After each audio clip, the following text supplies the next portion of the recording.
So the scripture for today is from the Epistle of St. James, chapter 4, verse 2, and it reads, "You do not have because you do not ask." And the meditation is the following. These words contain the basic reason for the spiritual weakness and poverty common to all of us. Believers often ask themselves, why am I so powerless against sin? Why am I so weak in imitating my teacher and Lord? And why do I move ahead so slowly? The answer is ready. You do not have because you do not ask. Preachers often do not understand why their words do not find a response in their flock, and all of their labor is fruitless.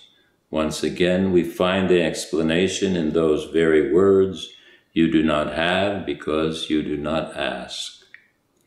However, if we look at the history of the apostles, in the Acts of the Apostles, chapters 2, 4, 5, and 6, we see constant victory by the faithful over paganism and the unceasing spread of the faith. And at that time, there were almost more obstacles than there are now. Resistance was strong, fierce, and vicious, but the humble fighters for the faith were stronger than the opponents. How can one explain this? They abided constantly in the apostles' teaching, in fellowship, in the breaking of bread, and in prayer, as it says in the Acts of the Apostles, chapter 2, verse 42. It was a praying congregation, and it constantly abided in prayer.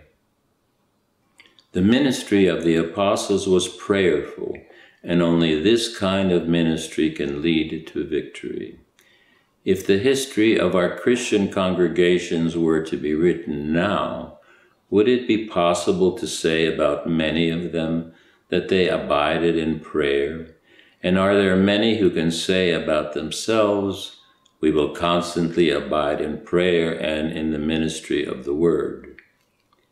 If in our day the Church has achieved a certain order and attractive appearance, it still lacks a great moving force and unconquerable spiritual strength.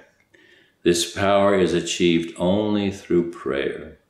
Satan himself trembles at the sight of a kneeling congregation. The fervent prayer of the faithful is what he fears most, and he has no defense against it.